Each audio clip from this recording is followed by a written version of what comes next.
ಬಾದಾಮಿ ಎಂದೇ ಕರೆಯಲಾಗುವ ಕಡಲೆಕಾಯಿ ಆರೋಗ್ಯಕ್ಕೆ ಬಹಳ ಒಳ್ಳೆಯದು. ಕಡಲೆ ಬೀಜ ಚಕ್ಕೆ ಬೆಲ್ಲದಿಂದ ತಯಾರಿಸಲಾಗುತ್ತದೆ. ಚಿಕ್ಕವರಿರುವಾಗ ನಾಲಿಗೆಯನ್ನ ಸಿಹಿಗೊಳಿಸಲು ಈ ಚಿಕ್ಕಿಯನ್ನ ತಿನ್ನುತ್ತಿದ್ದೆವು. ಇದು ಭಾರತದ ಸಾಂಪ್ರದಾಯಿಕ ಮಿಠಾಯಿಯೂ ಹೌದು. ಕಡಲೆ ಬೀಜದಲ್ಲಿರುವ ಜೀವಸತ್ವಗಳು ಮತ್ತು ಪ್ರೋಟೀನ್ಗಳು ಬೆಲ್ಲದಲ್ಲಿರುವ ಕಬ್ಬಿನ ದೇಹಕ್ಕೆ ಬಹಳ ಪ್ರಯೋಜನಕಾರಿಯಾಗಿದೆ. ಅಷ್ಟೇ ಅಲ್ಲ, ಚಳಿಗಾಲದ ಶೀತ ಸಂಬಂಧಿತ ಕಾಯಿಲೆಗಳಿಂದ ಈ ರುಚಿಯಾದ ಖಾದ್ಯ ರಕ್ಷಿಸುತ್ತದೆ ಎಂದರೆ ನೀವು ನಂಬಲೇಬೇಕು.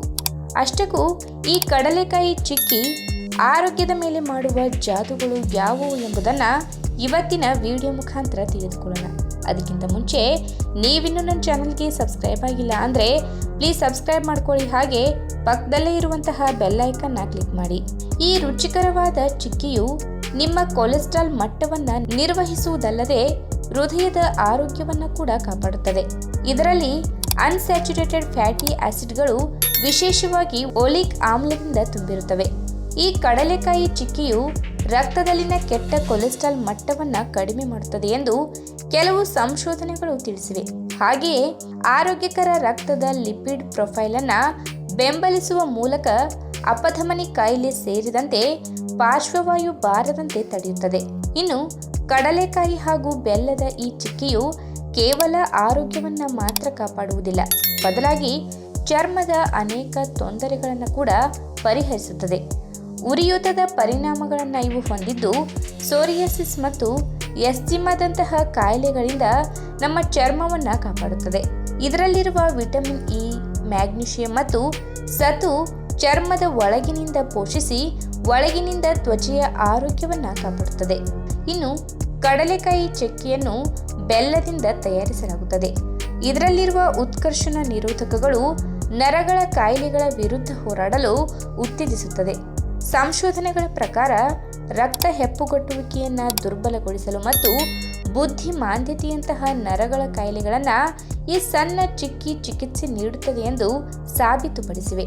ಅಷ್ಟೇ ಅಲ್ಲದೆ ಕಡಲೆಕಾಯಿ ಚಿಕ್ಕಿಯಲ್ಲಿ ಅಮೈನೋ ಆಮ್ಲಗಳ ಅತ್ಯುತ್ತಮ ಮೂಲವನ್ನು ಹೊಂದಿದೆ. ಇದರಲ್ಲಿರುವ ಅಮೈನೋ ಆಮ್ಲಗಳು ಹಾರ್ಮೋನ್ ಹೆಚ್ಚಿಸಲು ಹಾಗೂ ರೋಗ ನಿರೋಧಕ ಶಕ್ತಿಯನ್ನು ನಿರ್ವಹಿಸಲು ಸಹಾಯ ಮಾಡುತ್ತದೆ. ಮಕ್ಕಳು ಕೂಡ ನಿಸ್ಸಂದೇಹವಾಗಿ ಕಡಲೆಕಾಯಿ ಚಿಕ್ಕಿಯನ್ನು ಕುರುಕುಲು ತಿಂಡಿಯಾಗಿ ಸೇವಿಸಬಹುದು. ಅಲ್ಲದೆ ಇದು ಸ್ವಲ್ಪ ಕಾಲ ಹೊಟ್ಟೆ ತುಂಬಿದ ಅನುಭವ ಕೂಡ ಉಂಟು ಮಾಡುತ್ತದೆ. ಇನ್ನು ಕಡಲೆಕಾಯಿಗಳಲ್ಲಿ ಸೆಲೆನಿಯಂ ಹಾಗೂ ಬೆಲ್ಲದಲ್ಲಿ ಮ್ಯಾಗ್ನೀಷಿಯಂ, ಐರನ್ಗಳು ಸಮೃದ್ಧವಾಗಿವೆ. ಇವೆರಡೂ ಹಿಮೋಗ್ಲೋಬಿನ್ ಮಟ್ಟವನ್ನು ಸುಧಾರಿಸುವಲ್ಲಿ ಪರಿಣಾಮಕಾರಿಯಾಗಿದೆ. ಇವೆರಡರಲ್ಲಿರುವ ಆಂಟಿಆಕ್ಸಿಡೆಂಟ್ಗಳು ರಕ್ತವನ್ನು ಶುದ್ಧೀಕರಿಸಲು ಸಹಾಯ ಮಾಡುವುದಲ್ಲದೆ ಮೂಳೆಗಳನ್ನು ಬಲಪಡಿಸಲು ಕೂಡ ಉತ್ತೇಜಿಸುತ್ತದೆ. ಆದರೆ ಮಧುಮೇಹ ಇರುವವರು ಮಿತವಾಗಿ ಸೇವನೆ ಮಾಡಿದರೆ ಒಳ್ಳೆಯದು.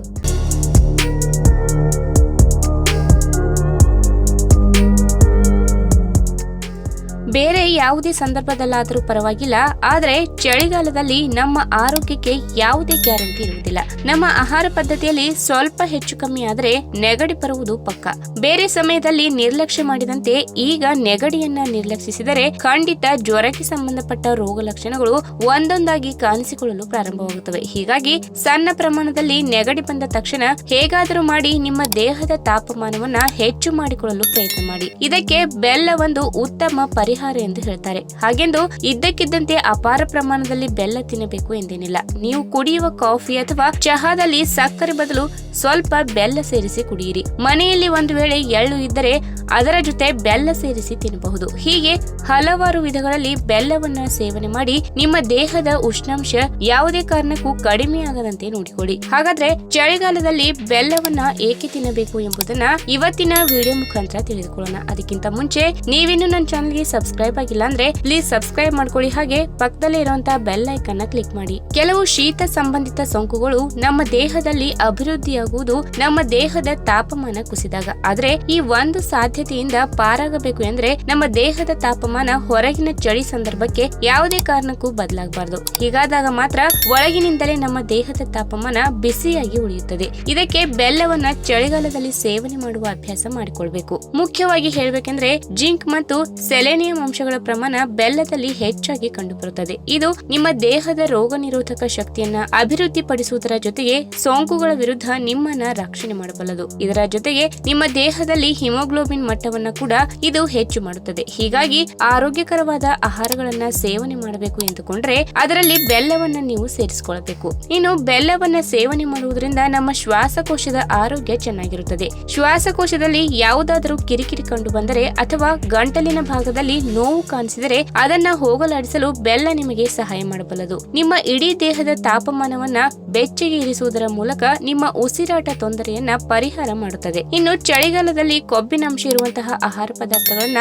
ಒಂದು ವೇಳೆ ಸೇವನೆ ಮಾಡಿದರೆ ನಿಮ್ಮ ದೇಹದಲ್ಲಿ ಜೀರ್ಣಶಕ್ತಿ ಕುಂಠಿತವಾಗುತ್ತದೆ. ಹೀಗಾಗಿ ಈ ಸಂದರ್ಭದಲ್ಲಿ ಬೆಲ್ಲ ಸೇವನೆ ಮಾಡುವುದರಿಂದ ನಿಮ್ಮ ಅಜೀರ್ಣತೆ ಸಮಸ್ಯೆ ಮತ್ತು ಗ್ಯಾಸ್ಟ್ರಿಕ್ ದೂರವಾಗುವುದು ಮಾತ್ರವಲ್ಲದೆ ನಿಮ್ಮ ಮಲಬದ್ಧತೆ ಸಮಸ್ಯೆ ಪರಿಹಾರವಾಗುತ್ತದೆ ಮತ್ತು ನಿಮ್ಮ ಜೀರ್ಣಶಕ್ತಿಯನ್ನ ಹೆಚ್ಚು ಮಾಡಲು ಅಗತ್ಯವಾಗಿ ಬೇಕಾಗಿರುವ ಆಮ್ಲಗಳು ಹೊಟ್ಟೆಯಲ್ಲಿ ಉತ್ಪತ್ತಿಯಾಗುತ್ತವೆ. ಇನ್ನು ಯಾವಾಗ ನೀವು ಬೆಲ್ಲವನ್ನ ಸೇವನೆ ಮಾಡಲು ಮುಂದಾಗುತ್ತೀರಿ ಆ ಸಂದರ್ಭದಲ್ಲಿ ನಿಮ್ಮ ದೇಹದ ಪ್ರಕ್ರಿಯೆ ನೇರವಾಗಿ ಚಳಿಗಾಲದ ವಿರುದ್ಧ ಕೆಲಸ ಮಾಡಲು ಪ್ರಾರಂಭ ಮಾಡುತ್ತದೆ. ಅಂದ್ರೆ ಚಳಿಗಾಲದ ಸಂದರ್ಭದಲ್ಲಿ ನಿಮ್ಮ ರಕ್ತನಾಳಗಳು ಸ್ವಲ್ಪ ತಮ್ಮ ಗಾತ್ರವನ್ನ ಕಡಿಮೆ ಮಾಡಿಕೊಳ್ಳುತ್ತವೆ. ಆದ್ರೆ ಬೆಲ್ಲವನ್ನ ಸೇವನೆ ಮಾಡುವುದರಿಂದ ರಕ್ತನಾಳಗಳು ಹಿಗ್ಗುತ್ತವೆ. ಹೀಗಾಗಿ ರಕ್ತ ಸಂಚಾರದಲ್ಲಿ ಯಾವುದೇ ತೊಂದರೆ ಉಂಟಾಗುವುದಿಲ್ಲ. ಹೃದಯದ ಆರೋಗ್ಯಕ್ಕೂ ಕೂಡ ತುಂಬಾನೇ ಒಳ್ಳೆಯದು. ಹೃದಯದ ಮೇಲೆ ಒತ್ತಡ ಇಲ್ಲದಂತೆ ನಿಮ್ಮ ಪ್ರತಿಯೊಂದು ಅಂಗಾಂಗಗಳ ಕಾರ್ಯಚಟುವಟಿಕೆಗಳು ನಡೆಯುತ್ತವೆ. ಇನ್ನು ಬೆಲ್ಲದಲ್ಲಿ ಇನ್ನೊಂದು ನೀವು ಗಮನಿಸಬೇಕಾದ ಪ್ರಮುಖ ಅಂಶ ಅಂದ್ರೆ ಅದು ಆಂಟಿ ಆಕ್ಸಿಡೆಂಟ್ ಅಂಶಗಳು. ಇವುಗಳ ಕಾರಣದಿಂದ ನಿಮ್ಮ ದೇಹದಲ್ಲಿ ಫ್ರೀ ರ್ಯಾಡಿಕಲ್ ಅಂಶಗಳ ಹಾವಳಿ ಇರುವುದಿಲ್ಲ. ನಿಮ್ಮ ಚರ್ಮದ ಆರೋಗ್ಯ, ತಲೆ ಕೂದಲಿನ ಸೊಂಪಾದ ಬೆಳವಣಿಗೆ ಇತ್ಯಾದಿಗಳ ಜೊತೆಗೆ ನೋವು ಮತ್ತು ಉರಿಯೂತ ದೂರವಾಗುತ್ತದೆ. ಹೀಗಾಗಿ ಮೂಳೆಗಳಿಗೆ ಸಂಬಂಧಪಟ್ಟ ಸಮಸ್ಯೆಗಳು ಕೂಡ ಚಳಿಗಾಲದಲ್ಲಿ ಕಂಡುಬರುವುದಿಲ್ಲ. ಇನ್ನು ನಮ್ಮ ದೇಹದಲ್ಲಿ ನಾವು ಆಹಾರ ಸೇವನೆ ಮಾಡಿದ ನಂತರ ಅದು ವಿಷಕಾರಿ ತ್ಯಾಜ್ಯವಾಗಿ ಬದಲಾಗಿ ನಮ್ಮ ದೇಹಕ್ಕೆ ನಾನಾ ರೀತಿಯಲ್ಲಿ ಹಿಂಸೆಯನ್ನ ನೀಡುತ್ತದೆ. ಇದರಿಂದ ಬಹಳಷ್ಟು ಕಾಯಿಲೆಗಳು ಸಹ ನಮಗೆ ಉಂಟಾಗುವ ಸಾಧ್ಯತೆ ಇದೆ. ಹಾಗಾಗಿ ಮೊದಲು ನಮ್ಮ ದೇಹವನ್ನ ನಾವು ಸ್ವಚ್ಛ ಮಾಡಿಕೊಳ್ಳುವ ಕಡೆಗೆ ಪ್ರಯತ್ನ ಮಾಡಬೇಕು. ಬೆಲ್ಲವನ್ನ ಸೇವನೆ ಮಾಡುವುದರಿಂದ ಕೇವಲ ದೇಹದಲ್ಲಿ ಮಾತ್ರವಲ್ಲದೆ ನಮ್ಮ ಲಿವರ್ ಭಾಗದಲ್ಲೂ ಕೂಡ ಸ್ವಚ್ಛತೆಯನ್ನ ಕಾಯ್ದುಕೊಳ್ಳುತ್ತದೆ ಎಂದು ಹೇಳಬಹುದು. ಇನ್ನು ಮನುಷ್ಯನಿಗೆ ಯಾವ ಸಂದರ್ಭದಲ್ಲಿ ಆರೋಗ್ಯ ಕೈ ಕೊಡುತ್ತದೆ ಎಂದು ಹೇಳಲು ಬರುವುದಿಲ್ಲ. ಆದ್ರೆ ಅದಕ್ಕೆ ಮುಖ್ಯ ಕಾರಣ ಮಾತ್ರ ಎಲ್ಲೋ ಒಂದು ಕಡೆ ಶೀತ, ನೆಗಡಿ, ಕೆಮ್ಮು, ಜ್ವರ ಇತ್ಯಾದಿಗಳು ಆಗಿರಬಹುದು. ಮನೆ ಸದಸ್ಯರಿಗೆ ಕೇವಲ ಒಂದೇ ಬಾರಿ ಹುಷಾರು ತಪ್ಪಬೇಕು ಎಂದೇನಿಲ್ಲ. ಒಬ್ಬರು ಹುಷಾರು ತಪ್ಪಿದರೆ ಮತ್ತೊಬ್ಬರು ಅವರನ್ನ ನೋಡಿಕೊಳ್ಳುವ ಕಡೆಗೆ ಗಮನ ಹರಿಸಬೇಕಾಗುತ್ತದೆ. ಹೀಗಿರುವ ಸಂದರ್ಭದಲ್ಲಿ ಹುಷಾರು ತಪ್ಪಿದವರ ದೇಹದ ತಾಪಮಾನವನ್ನ ಸ್ವಲ್ಪ ಪ್ರಮಾಣದಲ್ಲಿ ಹೆಚ್ಚು ಮಾಡಲು ಮತ್ತು ಶೀತ ವಾತಾವರಣದಿಂದ ದೂರ ಮಾಡಲು 1 ಲೋಟ ಉಗುರು ಬೆಚ್ಚಗಿನ ನೀರಿಗೆ ಒಂದು ಸಣ್ಣ ನಿಂಬೆಹಣ್ಣಿನ ಗಾತ್ರದ ಬೆಲ್ಲದ ಚೂರನ್ನ ಹಾಕಿ ಚೆನ್ನಾಗಿ ಮಿಶ್ರಣ ಮಾಡಿ ಕುಡಿಯಲು ಕೊಡಬೇಕು. ಇದರಿಂದ ಅತ್ಯುತ್ತಮವಾದ ಆರೋಗ್ಯ ಪ್ರಯೋಜನಗಳು ಬಹಳ ಶೀಘ್ರವಾಗಿ ಲಭಿಸುತ್ತವೆ. ಇನ್ನು ಊಟವಾದ ಬಳಿಕ 1 ತುಂಡು ಬೆಲ್ಲ ತಿಂದರೆ ಅದರಿಂದ ಜೀರ್ಣಕ್ರಿಯೆಗೆ ತುಂಬಾ ಸಹಕಾರಿಯಾಗಲಿದೆ. ಸಕ್ಕರೆಯುಕ್ತ ಪಾನೀಯಗಳನ್ನ ಸೇವನೆ ಮಾಡುವ ಬದಲು 1 ತುಂಡು ಬೆಲ್ಲ ತಿಂದರೆ ಅದು ಆರೋಗ್ಯಕಾರಿಯಾಗಿ ಜೀರ್ಣಕ್ರಿಯೆಗೆ ನೆರವಾಗುವುದು. ಹಿಂದಿನಿಂದಲೂ ಬೆಲ್ಲವನ್ನ ಜೀರ್ಣಕ್ರಿಯೆಗೆ ಸರಾಗವಾಗಲು ಬಳಸಲಾಗುತ್ತಿದೆ. ಊಟ ಆದ ನಂತರದಲ್ಲಿ ಸ್ವಲ್ಪ ಪ್ರಮಾಣದಲ್ಲಿ ಅಂದರೆ 1 ಗೋಲಿ ಗಾತ್ರದಲ್ಲಿ ಬೆಲ್ಲವನ್ನ ಬಾಯಿಯಲ್ಲಿ ಹಾಕಿಕೊಳ್ಳಬಹುದು. ಇಲ್ಲವೆಂದರೆ ಸಕ್ಕರೆ ಬದಲಿಗೆ ನೀವು ಹಾಲಿನಲ್ಲಿ ಕೂಡ ಬೆಲ್ಲವನ್ನ ಹಾಕಿಕೊಂಡು ಕುಡಿಯಬಹುದು. ಈ ವಿಡಿಯೋ ನಿಮಗೆ ಇಷ್ಟವಾದಲ್ಲಿ ತಪ್ಪದೆ ಲೈಕ್ ಮಾಡಿ, ಶೇರ್ ಮಾಡಿ, ಹಾಗೆ ನಿಮ್ಮ ಅನಿಸಿಕೆನ ಕಮೆಂಟ್ ಮೂಲಕ ತಿಳಿಸಿ.